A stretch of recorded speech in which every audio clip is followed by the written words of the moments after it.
here's something that I wanted to talk about. It's unfortunate here. It's unfortunate, guys, but we got a Ben Shapiro video here. Now, I don't actually dislike Ben Shapiro. I think he's an interesting guy. He's food for thought for me. You know, I don't agree with a lot of what he has to say, but he's a pretty calm guy. He engages in, like, reasonable conversation with people. I saw him have a reasonable discussion about 15-hour minimum wage with somebody. I forget who it was, but it was, like, completely, like a nice conversation where they both had their own points and counterpoints. They both let each other speak. It was very nice. I really appreciated it. It means a lot to me for people to do that. I know that, like, when he goes to the high schools or whatever, the colleges, and he debates the kids, like, we all know it's like a setup because kids are dumb. But a lot of people do that just to debate dumb kids. In a similar way that, like YouTube political people debate, you know, really uneducated political people to look better for themselves. It's really about platforming yourself off of deplatforming other people. But here's the thing: I don't dislike Ben Shapiro. I don't like a lot of his ideologies. Specifically, I don't like his perception of trans people. I think trans women are women, trans men are men. And when it comes to sports, which is what this is going to be about, I think that there's like a more nuanced conversation that we have. I vote because while I think trans women are women, but they're different from cisgendered women, right? And in the ways that they are different, it really boils down to three different things. Where we have to acknowledge that difference is when it comes to dating, doctors, and sports, right? Dating, because not everybody should have to date a trans person. Doctors, because you obviously need different medical attention if you're a trans person. If you are a trans woman, you still have a prostate. If you're a trans man, you still have a uterus. And sports, because you are going to have a biological advantage as a trans man. Especially, we're talking about Laurel Hubbard, right? Because she competed as a man in the Olympics until she was like 33 or something. So here's the biggest thing, is that a lot of this boils down to, there's a lot of different factors that go into being a professional athlete in general.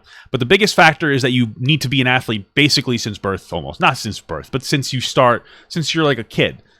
Because your body will grow and develop into whatever sport that you perform in, right? And so we have a trans woman who used to identify as a man, who went through their puberty as a man, which means that they had more testosterone, which means they're going to grow to be bigger and stronger, bone density, all that.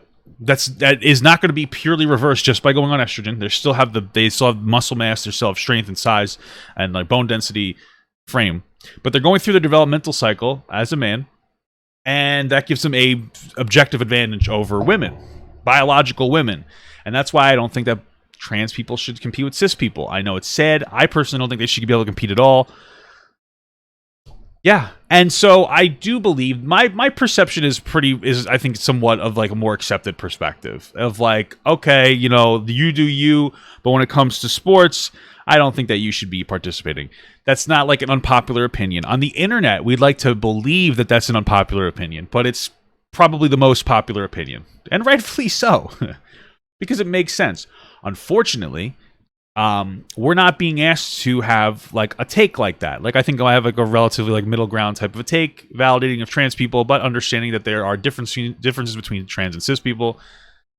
However, this is an example of how people end up going more right, because the society or online society, the online activist space tells you that you either allow all trans people to play or you're transphobic.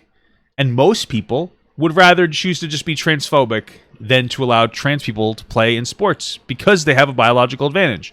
And it's unfair to cisgendered women, and it will push them out of sports. And a lot of people will say, well, sports is about who's physically superior. No, that's male sports. Female sports is about the most physically superior female. And I would say that we should maintain that at biological female. Anyway, let's watch this video and I kind of like get you to understand where I'm coming from as to how people are pushed farther right based on this very toxic progressive ideology. Dude competing in men's weightlifting. This is a dude competing in men's weightlifting. And I hate the framing. As of 2013, after this person was competing as a male in male weightlifting competitions, take some estrogen, and now you can compete with the females. And now we're going to pretend that this is an even playing field. Let me just put it this way to the women. That is wildly unfair. I'll tell you what is an important moment in sport. Apparently, and it is a glorious moment. It is truly incredible. In Olympics, New Zealand weightlifter. Okay, and this weightlifter's name is Laurel Hubbard. You know, if you didn't tell me if you just told me Laurel Hubbard was from New Zealand and didn't tell me that they were trans, I would just believe that's how they looked, right? Because people from New Zealand are fucking animals. Will become the first transgender athlete to compete at the Olympics. Now, you gotta love the language here, okay? Because the reality is that a normal somebody asked me, would I separate it based on sports? No, because like they said, like, do you think something like boxing we should separate trans and cis, but like soccer we shouldn't? If you look at any sport, there isn't a single sport other than sewing that women do better at than men. All jokes aside, like, sports were created by men for men, so they're going to be male dominated. If there was a female sport that was created, women would dominate it. You understand what I'm saying? Like, men's sports are created to be like physically, like, you know, maybe chess. Hey, maybe women are better at chess. I don't fucking know. Right? Video games, we just don't know because women haven't been playing video games enough. That could be true, but you know, volleyball, I don't know. It seems like men dominate every sport. Dishwashing, yeah, that's another good one. Much of our media is dedicated to obscuring actual stories by just changing the verbiage, by just changing the wording. Now, the actual headline should be, if we all spoke English together, the actual headline would be, biological male to become first biological male to compete at the games in women's weightlifting. Right? Because that's the story. If the story were just a biological female of any sort of identity competing against other women, everybody would be like, okay, that's not a story. The reason it's a story is because this is a dude, okay? And this dude is a biological male.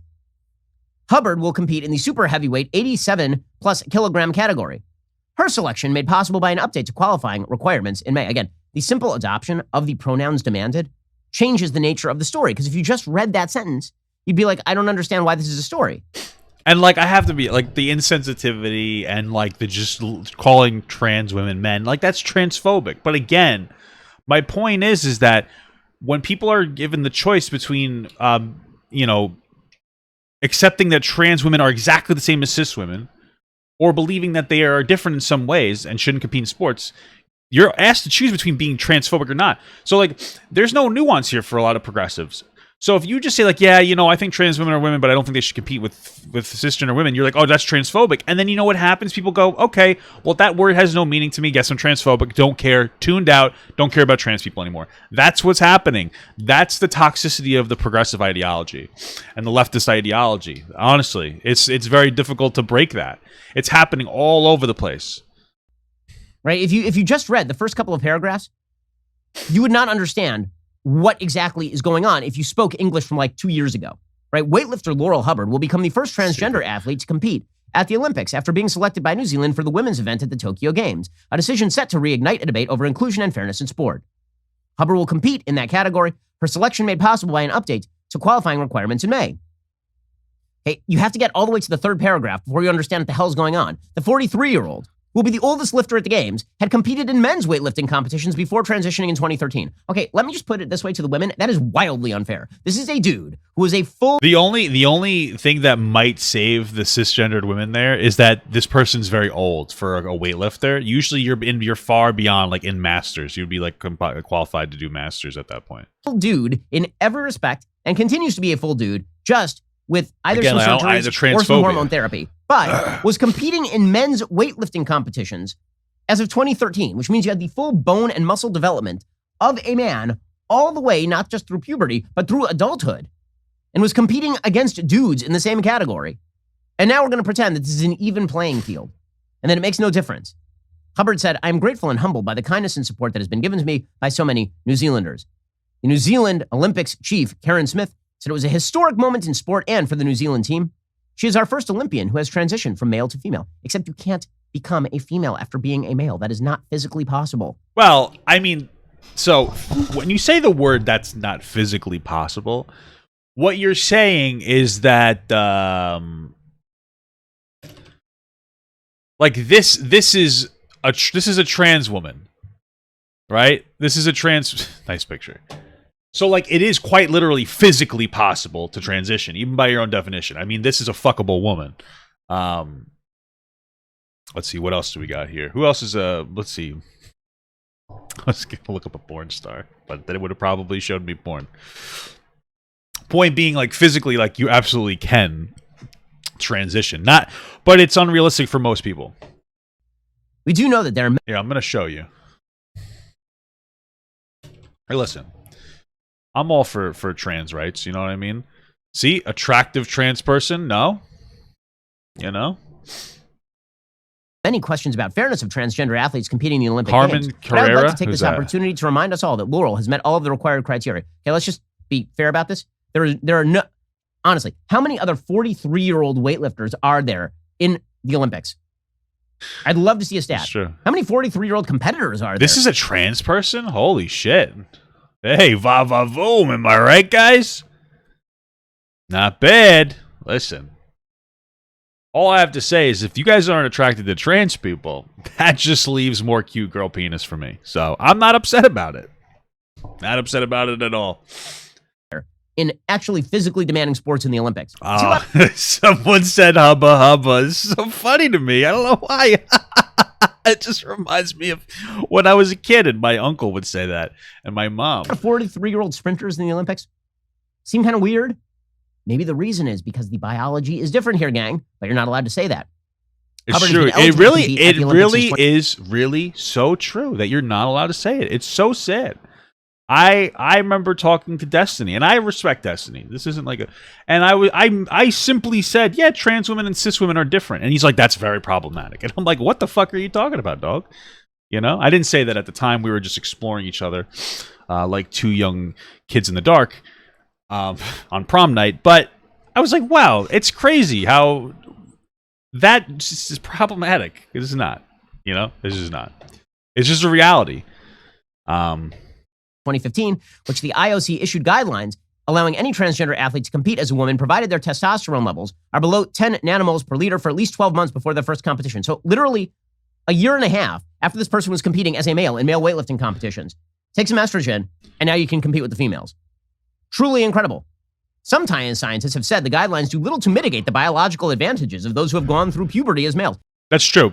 Also, like, the only good thing about this whole situation is that, like, the worst case scenario is that women's sports is ruined. You know what I mean? Like, it's okay. Like, no one's gonna be hurting that bad from that. It's like, whatever. Who cares? It's just girls. They stink anyway, you know? Though this will have quite a negative impact on a lot of young girls' I guess mental health or mentality when they realize they really won't be able to play sports in a lot of fields. Yeah, you think? Advocates for transgender inclusion argue the process of transition decreases that advantage considerably. A joke. And that physical differences between athletes means there is never truly a level playing field. There are broad categories of male and female in human biology and all mammalian biology, as it turns out. Yeah, I mean, this is really just about like a conversation about where you draw the line. I say that we should keep sports to biology because I think that that's the best, most accurate way. When you say like, oh, well, what about people with different physical superior differences? I agree, but I say we separate them based on based on sex. You might say gender. I just disagree. I think if somebody has to take hormones in order for them to basically become weak enough to play with other women, probably not fair in the first place. You know what I mean? But, you know, I'm rooting for Hubbard, frankly. Like, I wouldn't give a bear a tranquilizer and then tell it to go fight a fucking dog. You know what I mean? Because the bear's still going to beat the shit out of the dog. It's just going to be like a little, you know, it's going to be kind of out of it. It's going to be flopping around. I think that I think it's great. I think Hubbard should win. And I think that every male who takes some estrogen should compete in all the female categories. And then we can truly have a more truly diverse and inclusive society. A true meritocracy, if you will. Hubbard's gold medal wins at the 2019 Pacific Games in Samoa, where she topped the podium ahead of Samoa's Commonwealth Games champion, Figega Stowers, triggered outrage in the host nation. Samoa's weightlifting boss said Hubbard's selection for Tokyo would be like letting athletes dope, feared it would cost the small Pacific nation a medal. Yes? Yeah, it's kind of true. Kind of true. It's like reverse steroids. Like you start too high and then you bring yourself down, but you can still be better than the other players, other competitors. Belgian weightlifter Anna van Bellingen said last month allowing Hubbard to compete was unfair for women and like a bad joke. That is correct. But just really, really solid stuff there from the International Olympic Committee. Once again, we have created a hell of a society for ourselves. It is truly astonishing to watch as the new meritocracy arises. So yeah, this is now your choice, either transphobic or not. You know, I choose the third option of acknowledging that trans and cis women are fundamentally different. But those differences don't need to be acknowledged unless you're talking about dating, sports, or when it comes to your doctor. So yeah. Also, I'm not transphobic. I'm not afraid of trans people.